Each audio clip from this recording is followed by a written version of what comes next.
Hello, story lovers. Welcome back to my channel, Cherava Priya 49.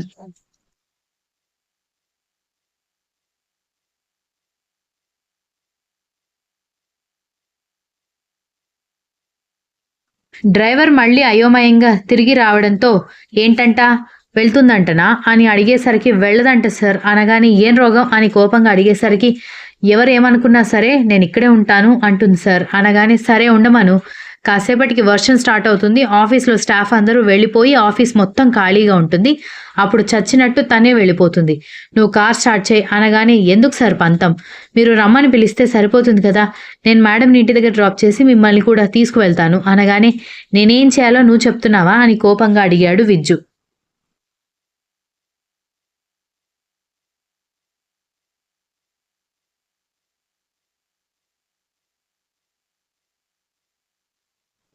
అది కాదు sir ఆడపిల్ల పంతాలకి పోవడం ఎందుకు అనగానే ముందు నేను చెప్పింది చెయ్యి నా ఆర్డర్స్ మాత్రమే నువ్వు ఫాలో అవ్వాలి అని కోపంగా చెప్పడంతో ఇక తప్పేలా లేదని డ్రైవర్ కార్ స్టార్ట్ చేసి విజ్జుని ఇంటికి తీసుకెళ్లిపోయాడు.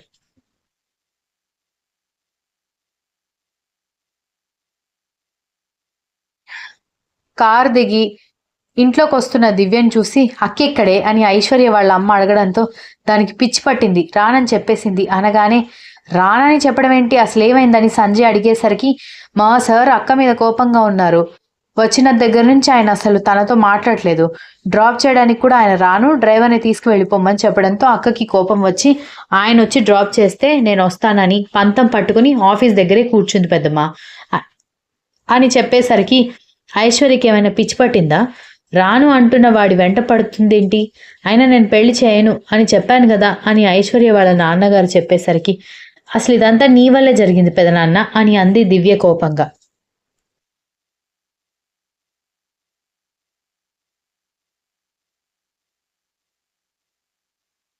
దివ్య అని ఆయన కోపంగా పిలుస్తూ ఉంటే అవును పెదనాన్న నాకు అర్థం కావడం లేదు నువ్వేమైనా ఒకప్పటి రాజుల్లో ఒకడు అనుకుంటున్నావా నువ్వు మహారాజువి కాబట్టి అందరూ నీ ఆజ్ఞలు ఫాలో అవ్వాలా నీ కూతురు ఏమైనా యువరాణి అనుకుంటున్నావా దానికి ఇలాంటి వాడే రావాలని నువ్వు రిక్వైర్మెంట్స్ పెట్టుకోవడానికి మా సార్ ఎంత మంచోడో తెలుసా నాతో కలిపి ఆ కంపెనీలో అబ్బాయిల కంటే అమ్మాయిలే ఎక్కువ మంది పనిచేస్తున్నారు అక్కంటే తప్ప ఎంప్లాయీస్ అందరినీ తన బిడ్డల్లాగే చూసుకుంటాడు అంతెందుకు నాతో వర్క్ గురించి తప్పితే మరొక మాట ఇప్పటి వరకు మాట్లాడలేదు అంటే నమ్మండి అలాంటి వాడు అక్కని ప్రేమించి పెళ్లి చేసుకుంటానని వస్తే ఇంత పొగరేంటి మీకు అని అడిగింది.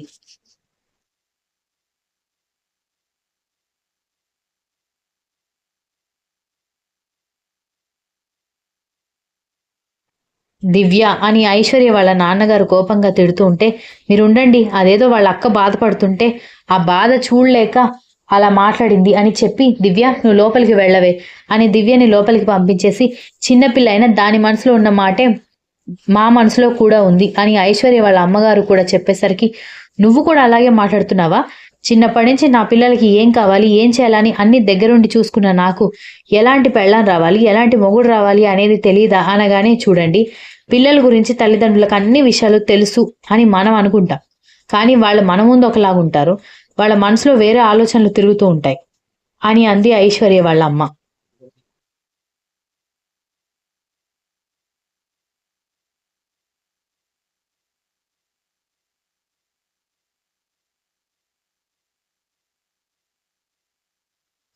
అంటే నువ్వేం చెప్పాలనుకుంటున్నావు అని ఐశ్వర్య వాళ్ళ నాన్నగారు అడిగేసరికి ఎవరిదాకా ఎందుకు మీ అమ్మగారిని ఎగ్జాంపుల్గా తీసుకోండి మీ అమ్మగారు ప్రేమించి ఇంట్లో నుంచి వచ్చి పెళ్లి చేసుకున్నారు మీ అమ్మగారు ప్రేమించిన వ్యక్తిని పెళ్లి చేసుకునే వరకు మీ అమ్మగారు ఒక వ్యక్తిని ప్రేమించారన్న విషయమే మీ అమ్మగారి ఇంట్లో తెలియదని ఆవిడ చాలా సార్లు మనకు చెప్పింది ఆ జనరేషన్లోనే అలా ఉంటే ఇది చాలా ఫాస్ట్ కల్చర్ పిల్లలు మనసులో ఒక మాట ఉంటుంది పైకి ఒకలాగా ఉంటారు వాళ్ళు మీరు చెప్పినట్టుగా నడుచుకోవాలని అనుకోవడం మాత్రం కరెక్ట్ కాదు అని అంది ఐశ్వర్య వాళ్ళ అమ్మగారు.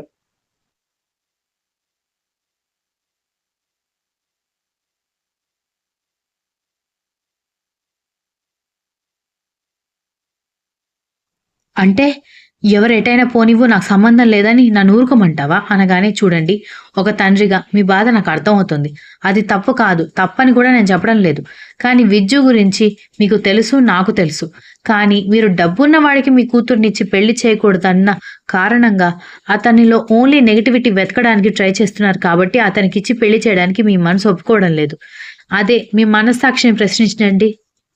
విజ్జు నెల రోజులు మీ కూతురు కాలు విరిగి వీల్ చైర్లో ఉన్నప్పుడు తనని ఆడిస్తూ పాడిస్తూ గాలికి బయట తిప్పుతూ తను డిప్రెస్ అవ్వకుండా తను జాగ్రత్తగా చూసుకున్నాడు కదా.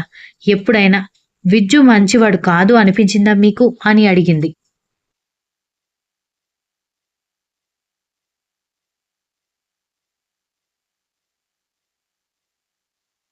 మంచివాడు కాదు కాబట్టే కదా నేను పెళ్లి చేయను అంటున్నాను అనగానే మీరు గమనించిన నెల రోజుల్లో మీకు చెడ్డవాడుగా అనిపించాడా అని అడుగుతున్నాను అని ఐశ్వర్య వాళ్ళ అమ్మగారు అడిగేసరికి ఆయన మౌనంగా ఉంటే, నిజమే, ఆడపిల్లతో ప్రేమలో ఉన్నప్పుడు మంచిగా ఉన్నట్టు నటించొచ్చు.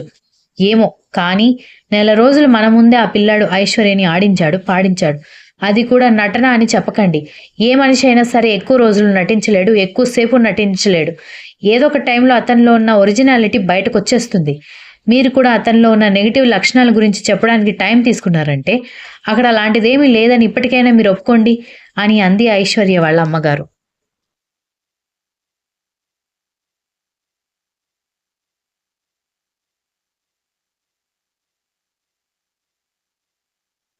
అవును నాన్న. మొదట్లో విజ్జు అంటే నాకు కూడా అస్సలు నచ్చలేదు. అన్నగా నేను, తండ్రిగా మీరు, తల్లిగా అమ్మ ఉన్నప్పుడు అతనెందుకు ఐశ్వర్య గురించి మనం ఎవ్వరం లేనట్టుగా కేర్ తీసుకోవాలని నాకు కోపం వచ్చింది. నా చెల్లెలు మన ఫ్యామిలీకి ఇంపార్టెన్స్ ఇవ్వాలి. వాడెవడికో ఎందుకు ఇంపార్టెన్స్ ఇస్తుందని జెలసీ కూడా ఫీల్ అయ్యాను. కానీ విజ్జు గురించి పూర్తిగా అర్థమైన తర్వాత నాకిప్పుడు అతని మీద ఆ అభిప్రాయం మారిపోయింది. విజ్జు చాలా మంచివాడు నాన్న అన్నాడు సంజయ్.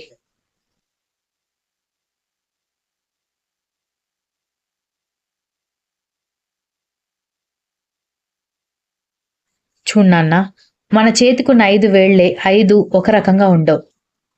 5 రకాలుగా ఉంటాయి. అలాంటిది మనుషులందరూ ఒకేలాగా ఉంటారనుకోవడం మంచిది కాదు. అంతెందుకు రఘురాం గారు ఇంటికొచ్చినప్పుడు ఒక ప్రశ్న అడిగారు. మీరు కూడా గవర్నమెంట్ ఉద్యోగస్తుడు కదా! మీరు కూడా వేరే గవర్నమెంట్ ఆఫీసర్స్ లాగే ఉంటారని. కాదని నువ్వెలా గట్టిగా చెప్పావో నేను కూడా అలాగే చెప్తున్నాను. మీ నాన్న మీ చెల్లిని చేసుకున్న లాంటి వాడు కాదు విజ్జు అని ఐశ్వర్య వాళ్ళ నాన్నమ్మ కూడా చెప్పేసరికి ఐశ్వర్య వాళ్ళ నాన్నగారు ఏం మాట్లాడకుండా అక్కడి నుంచి వెళ్ళిపోయాడు.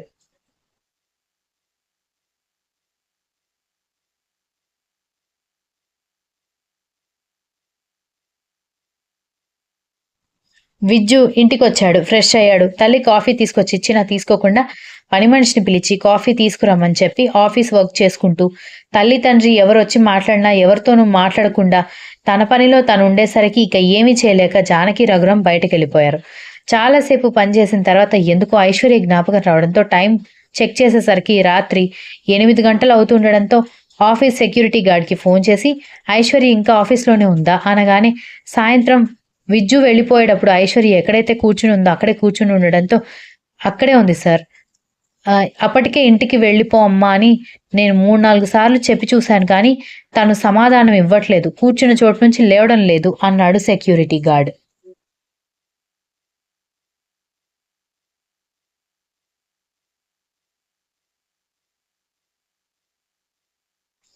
ఇంకొకసారి చెప్పి పంపించేసేయ్ అని చెప్పి విజ్జు ఫోన్ కట్ చేయడంతో సరే అంటూ సెక్యూరిటీ గార్డ్ ఐశ్వర్య దగ్గరికి వెళ్ళి అదే విషయం చెప్పడంతో, చూడు బాబాయ్, ఒకవేళ నువ్వు సెక్యూరిటీ జాబ్ చేస్తున్న పేరుతో ఇంటికి వెళ్ళి నిద్రపోయి ఉదయాన్నే రావాలనుకుంటే వెళ్ళిపో. నేను నీ గురించి ఎవ్వరికీ చెప్పను అనగానే, వచ్చి పాడిన పాటే పాడకు అని ఐశ్వర్య చిరాకుగా చెప్పేసరికి ఇంకా సెక్యూరిటీ గార్డ్ ఏం చేయలేక బయటకొచ్చి విజ్జుకి ఫోన్ చేసి చెప్పడంతో నిద్రపోవడానికి సిద్ధమవుతున్న విజ్జు తల పట్టుకొని అసహనంగా అటు ఇటు తిరిగి ఒక అరగంట తర్వాత ఫోన్ చేసి మళ్ళీ అడిగినా లేదు సార్ వెళ్ళలేదు. అలాగే కూర్చుంది. వర్షం కూడా పడేలా ఉంది సార్ అని సెక్యూరిటీ గార్డ్ చెప్పడంతో ఈడియట్ అని తిట్టుకుంటూ కార్ కీస్ తీసుకుని ఆఫీస్‌కి స్టార్ట్ అయ్యాడు విజ్జు.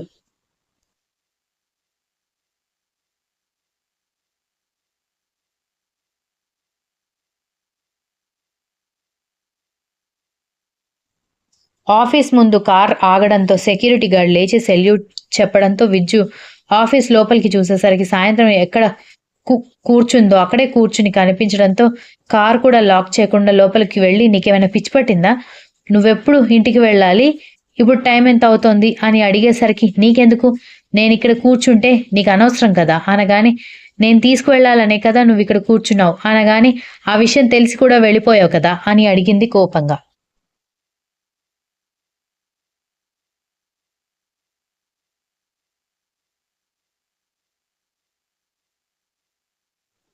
అసలు నేనెందుకు నిన్ను తీసుకెళ్ళాలి? నీకు నాకు సంబంధం ఏంటి? నీ బరువులు బాధ్యతలు తీసుకుంటానని నేనేమైనా నీకు బాండ్ రాసిచ్చానా? అని విజ్జు కోపంగా అడిగేసరికి అలా అనుకున్నప్పుడు ఆ బుద్ధి నా బరువులు బాధ్యతలు తీసుకున్నప్పుడే ఉండాలి. ఇప్పుడొచ్చి అడిగితే నేనేం సమాధానం చెప్పాలి? అనగానే విజ్జు అసహనంగా చూస్తున్నాడు. ఇంటి దగ్గర డ్రాప్ చేస్తాను. రేపటి నుంచి ఇలాంటి తమాషా పడితే మాత్రం బాగోదు చెప్తున్నా అనగానే నేను రాను అని అక్కడ కూర్చోవడంతో మళ్ళీ ఏమొచ్చింది అని అడిగాడు.